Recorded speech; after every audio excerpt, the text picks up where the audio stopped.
네, 지금부터는 활동과 김용수 들여다보는 시간. 박용수. 누구예요? 김용- 저분이 진짜. 김용수는 옛날에 유명한 축구 선수 있었어요. 그래서 이제 최용수였어요. 그렇군요. 그럼 김용수는 누구죠? 하지만 저는 박용수입니다. 네, 예.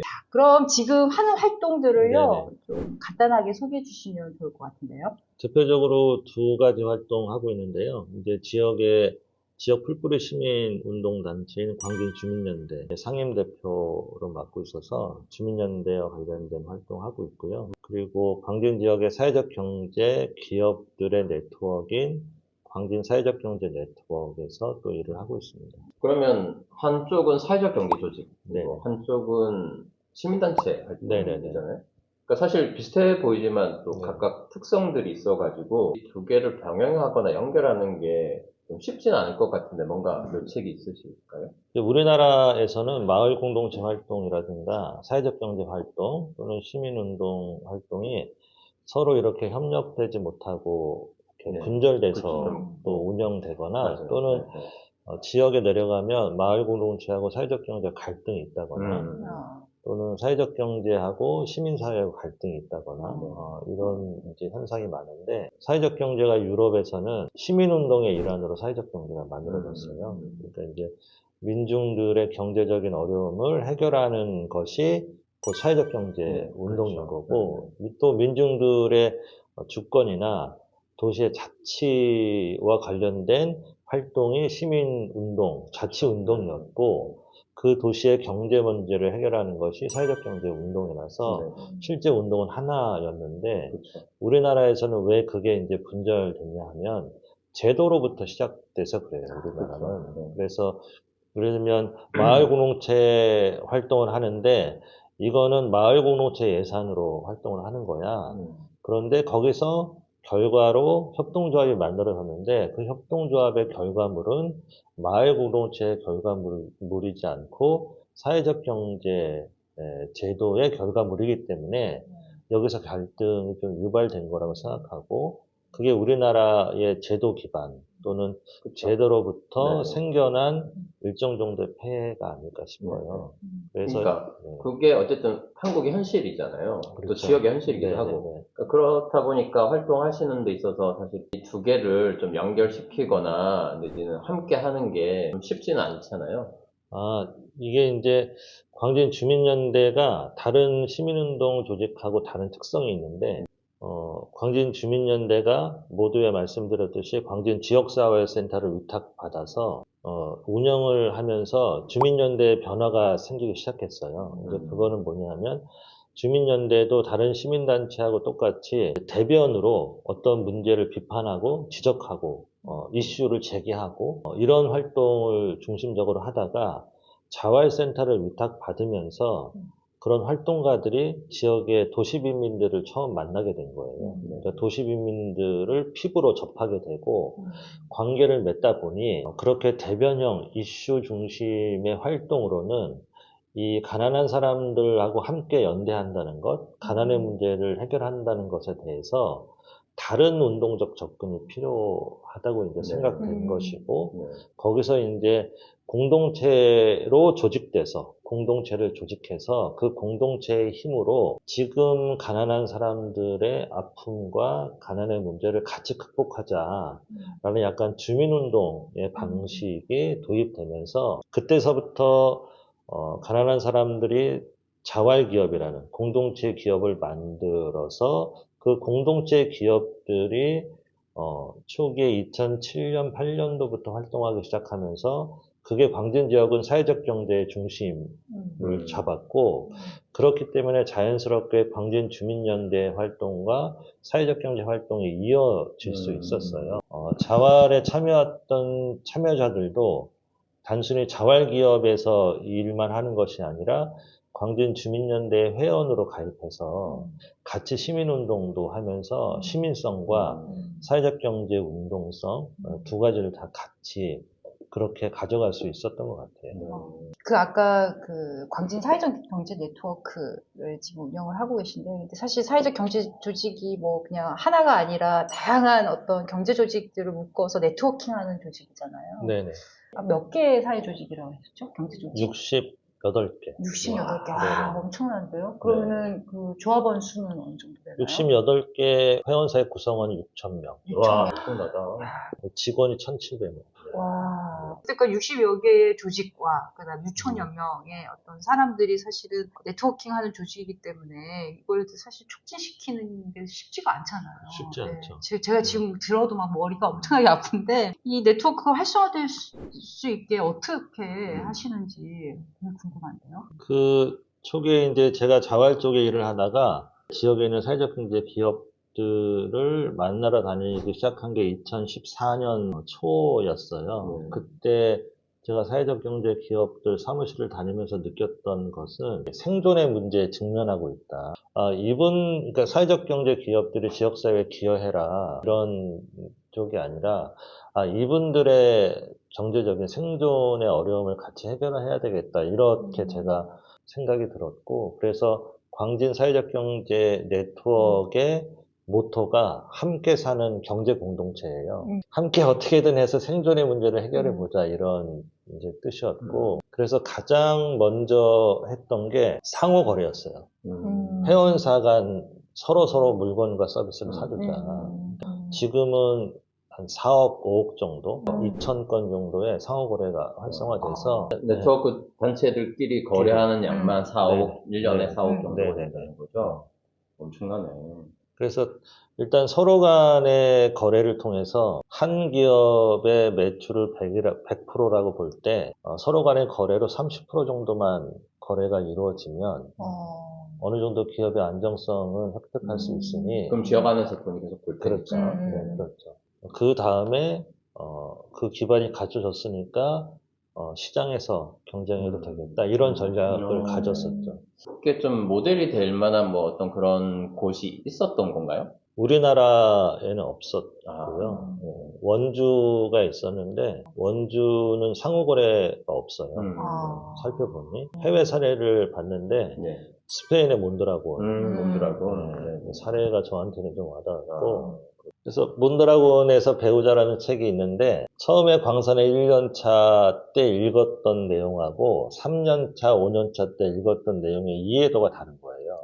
어떤 문제를 함께 협동해서 해결한다는 그 활동, 그리고 거기서 일어나는 일들, 그리고 거기서 만들어지는 원칙들, 그리고 그것이 어떻게 하면은 고도화되는지에 대한 과정이 비슷한 것 같더라고요. 광진 사회적 경제 네트워크가 실현됐을 때 지역명을 그래서 몬드라곤이잖아요. 이 몬드라곤의 몬은 그 산이란 뜻이고 드라곤은 용이란 뜻이에요. 드래곤. 용산. 용산에는 지금 이상한 사람이 있잖아요. 그래서 용산은 아닌 것 같고 우리 광진구에는 아차산이 있다. 광진구 용을 만들어 보자. 이렇게 해서 광드라곤이라고 부르고 있습니다. 광진 사회적 경제 네트워크의 구체적인 활동 모습을 좀 소개해 주시면 좋겠습니다. 그럴까요? 네네. 말씀드렸듯이 저희 이제 네트워크 안에는 68개의 회원 기업이 있고 매년 한 5개에서 10개 정도의 회원사가 확대되는 추세예요. 그래서 내년이나 한 3, 4년 정도 되면 회원사가 100개나 110개 정도 돼서 그렇게 되면은 구성원까지 합치면 10,000명 정도 규모로 성장할 수 있을 것 같고, 그 10,000명 정도의 규모가 왜 중요하냐면 이제 우리 네트워크에 핸드폰 가맹하고 판매하는 협동조합이 있어요.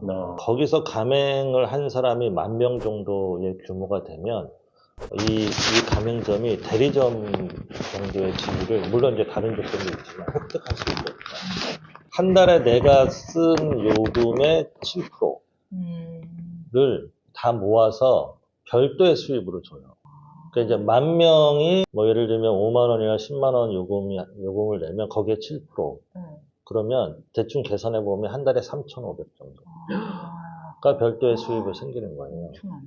그러니까 10,000명이라는 이제 단위는 하나의 사업을 해도 충분히 수익이 나오는 단위예요. 그래서 사회적 경제 기업들이 상호 거래를 통해서 어느 정도 온전한 호혜 시장이 가능한 규모가 10,000명 정도입니다. 그래서 신규 회원사를 계속 가입하는 활동을 하고 있고요. 그래서 10,000명 정도의 규모가 될 때까지 일단 하고 있고, 두 번째로 하는 활동은 회원사 간의 상호 거래.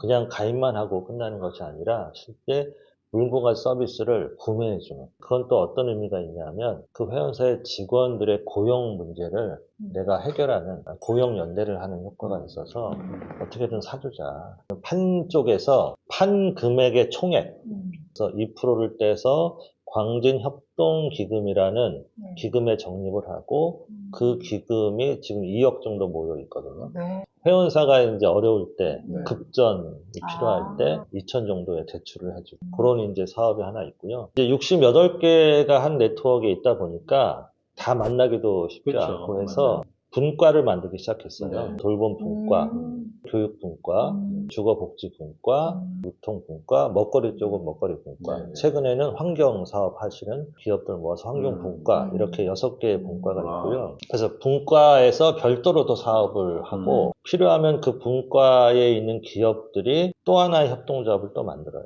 유통 분과에 있는 기업은 협동조합을 만들어서 2층 마케팅 협동조합이라고 광산의 회원사의 유통만 전문적으로 해주는.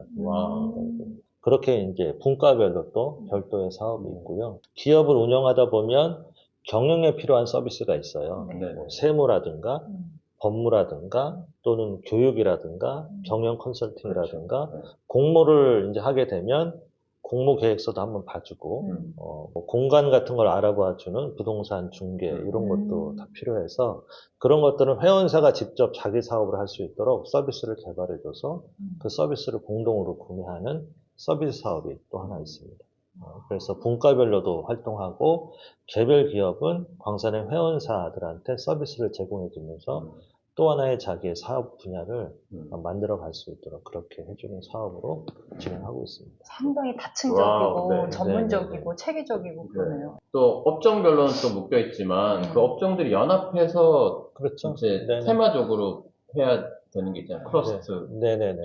네. 그래서 이제 돌봄 같은 경우에는 실제 장기 요양을 하는 곳하고 영양 서비스라는 도시락, 청소, 그 다음에 정리수납, 건강, 집수리 이런 기업들이 다 묶어서 어르신 댁으로 요 서비스가 원스톱으로 가는 형태예요. 이게 커뮤니티 케어가 지역사회에서 발현될 수 있는. 네. 그래서 커뮤니티 케어의 서비스를 다 집적해서 그걸 클러스터로 묶어서 클러스터에서 서비스를 종합 관리하는 거죠.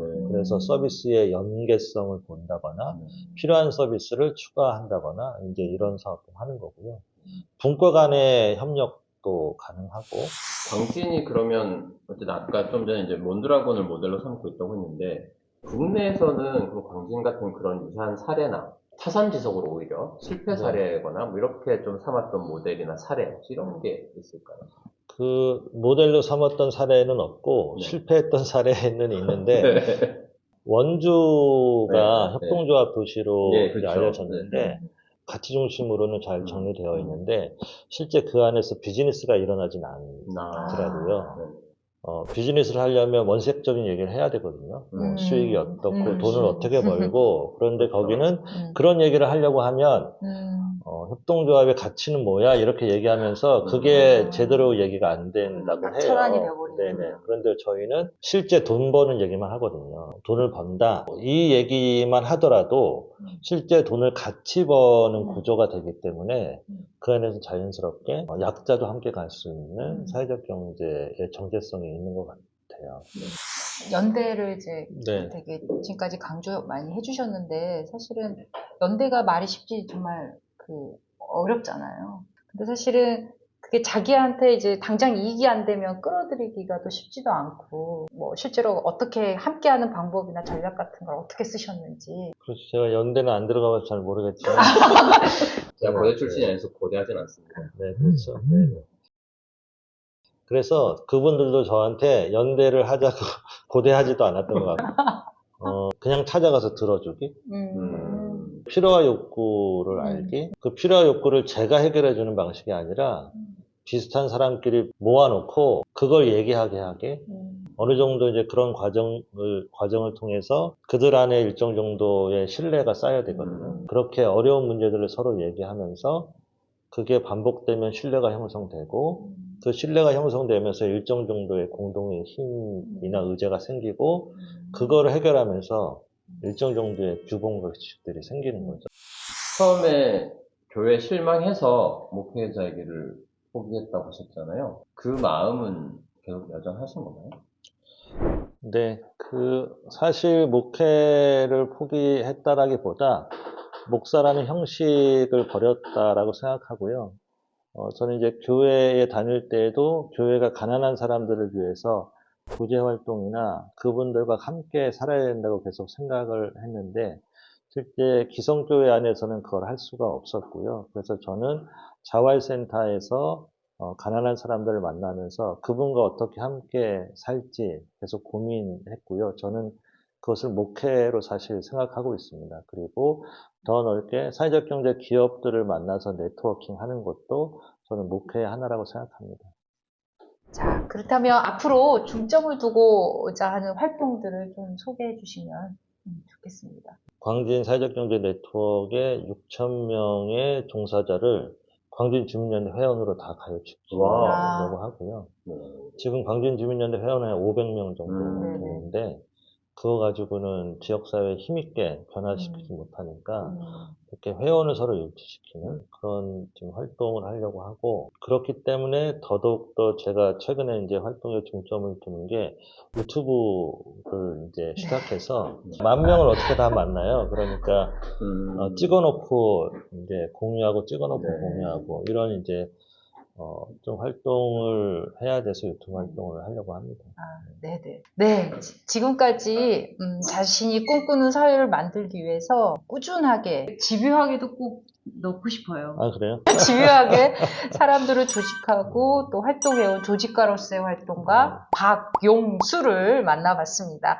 자, 활동하면서 또 어떤 연구, 이론들을 정립해 나가고 있는지 그것 또한 궁금해지기 시작했는데요. 그럼 잠시 후에는 연구자 박용수로의 변신된 모습으로 다시 만나도록 하겠습니다. 그럼 잠시 이따 봬요. 뿅! 뾰롱.